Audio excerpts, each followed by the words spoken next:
Hello fellas. Welcome back to Top 5 Choices. This is Haley from Top 5 Choices, and I hope you all are doing good. In today's video, I am going to do a detailed review and pick the top 5 best Android smartwatch, 2022. After doing proper researches, we came to the conclusion that meets the best in terms of overall. Kindly leave a like if you find this helpful, and I'd appreciate if you subscribe to my channel and turn on post notifications if you haven't. We will be also providing affiliates link to purchase from Amazon. Kindly use it for best offers and purchase from anywhere in the world. We'll be back with more videos. The FITBIT Sense is a good-looking smartwatch. It has a very similar design to the FITBIT Versa line, with a square face and rounded edges that Fitbit's designers say are inspired by the lines of the human body.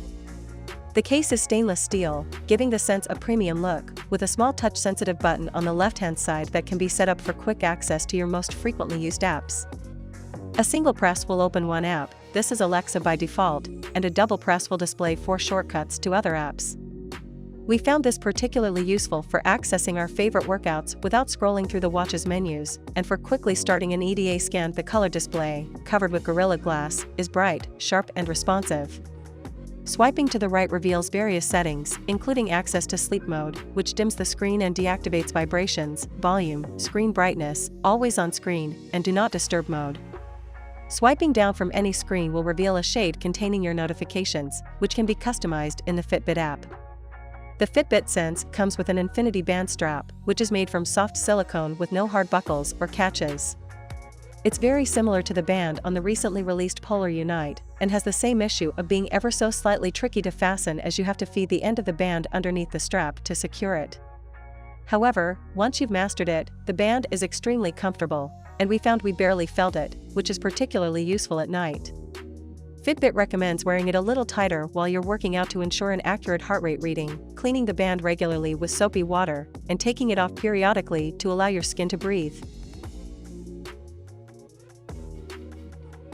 The Samsung Galaxy Watch 4 is a slimline smartwatch with a design that sits comfortably on your wrist. If you're looking for something a touch chunkier, or you'd like a rotating bezel, you should opt for the Samsung Galaxy Watch 4 Classic. For those looking for a slimmer design, the Galaxy Watch 4 offers that, with 2 buttons on the right-hand edge and little else to detract from its sleek looks. It comes in 2 models, one with a 40mm watch face and another with a 44mm body. Both models are made of aluminum.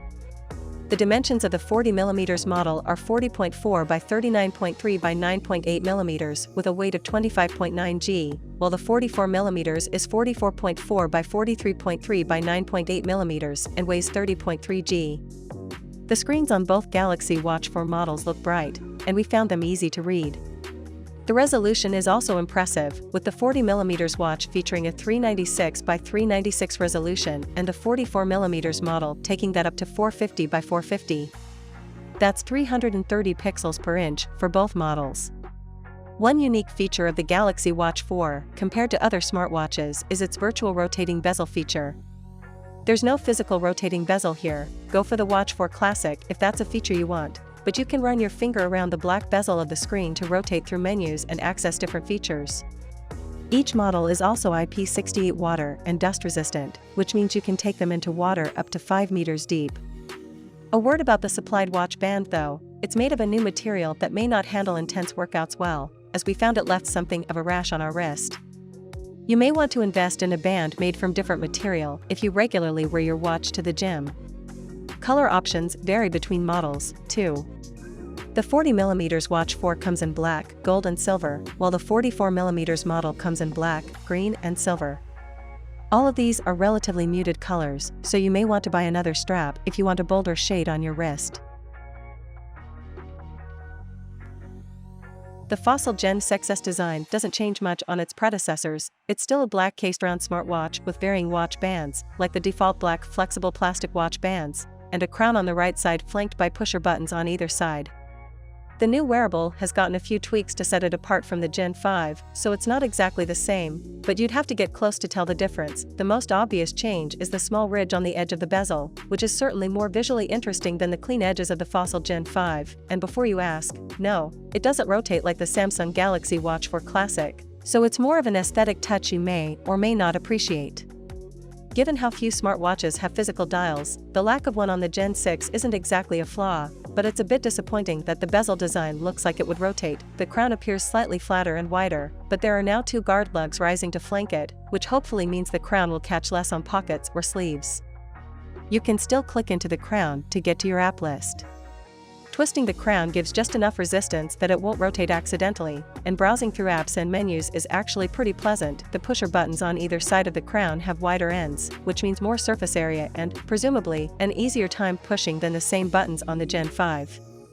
It all gives the watch a bit more of an industrial look, which we like, though we didn't find ourselves using the pusher buttons much at all. They serve as customizable shortcuts for apps. The Fossil Gen 6 isn't a fitness smartwatch, but you can certainly take it on runs and workouts. The first-party health software is pretty limited. The cardiogram app periodically measures and charts heart rate, and there's a blood oxygen tracking tile if you swipe left on the home screen, as well as a workout tile that simply asks if you're indoors or outdoors without specific exercise tracking. Thus, most users will probably opt for the installed by default Google Fit suite of apps to track exercise and other health metrics. The Garmin vivoactive 4 looks fairly similar to the vivoactive 3 and Forerunner 645. A band of silver, but not chrome bright, metal sits around the edge of the watch. Its screen is protected by Gorilla Glass 3 tech, but it's not recessed like the Fenix 6S, making it slightly more vulnerable. Every bit of such protection adds to a watch's dimensions, though. The vivoactive 4 is larger, and it's significantly so. But just buy a vivoactive 4S if a slim watch is what you want, as it has similar features with a slightly smaller screen and battery. This is a comfortable watch to wear, but again, the Forerunner 645 wins out slightly here. The vivoactive 4's standard silicone band is thicker and has less give than the Forerunner's. The lighter and smaller a watch is, the less likely you are to notice it is even there on your wrist after a few hours. We find we tend to take the vivoactive 4 off for a few hours each day. You only end up with angry-looking indentations on your wrist if you do the strap up extra tight. There's no need to take it off, apart from to charge, if you are happy to wear it all day. The vivoactive 4 has 5 ATM water resistance, sufficient not just for showering, but swimming too. The Garmin vivoactive 4 has a 1.3-inch screen of 260 by 260 pixel resolution, the same specs as the Fenix 6. This display won't look too impressive to those who haven't owned a Garmin or similar watch before. These are transflective screens, meaning they reflect light so they become clearer on a bright day. This is the polar opposite of the LCD and OLED screens used in a lot of other smartwatches. They have to increase brightness to compete with sunlight, rather than being powered by it. The Garmin vivoactive 4 also emits light, so you can see the display in a dark room. But this light only comes on when you interact with the watch or give it a wrist flick towards your face. At first glance, the Versa 3 looks identical to its predecessors, but a closer look reveals a few design tweaks that make the new device a bit sleeker. In fact, a change in the color of the aluminum chassis makes the Versa 3 look rather elegant. The soft gold case is neutral, but a black option keeps the Versa 3's universal charm. The change in chassis color isn't the biggest design change though, it's the size of the screen. The display is now a larger 40mm AMOLED panel as compared to the 39mm on the Versa 2, with a higher resolution of 336 by 336 pixels. The Versa 2 is 300x300. It's a bright, crisp, and very clear display that looks absolutely stunning even at its dim setting at pretty much any viewing angle. The bezels, though, still remain quite thick, similar to the Versa 2. Navigating through the menus and apps via the screen is also a walk in the park. Not once did the screen lag during our testing period, and swiping to bring up different functions works remarkably well. Another design change is the side button, or rather the lack thereof, and it's perhaps our biggest complaint about the Versa 3. Instead of a physical button, there's a capacitive indent on the left side of the watch that, when pressed correctly, sends a short vibration to indicate you've activated the smartwatch. It's located below the lip of the chassis, so you need to feel for it, and finding the exact spot to press is not especially easy. We've been using the Versa 3 for over a month now, and we still need a few tries to find the exact spot. Thankfully, you don't always need to use this inductive button to interact with the watch. You can set the watch to wake with a tap on the screen, then swipe to bring up whichever menu you need. That said, there are shortcuts, like bringing up Alexa, that can be set on the watch, and these require either a tap and hold or double tap and hold action to activate them. And they can be frustrating to bring up due to that button inconsistency.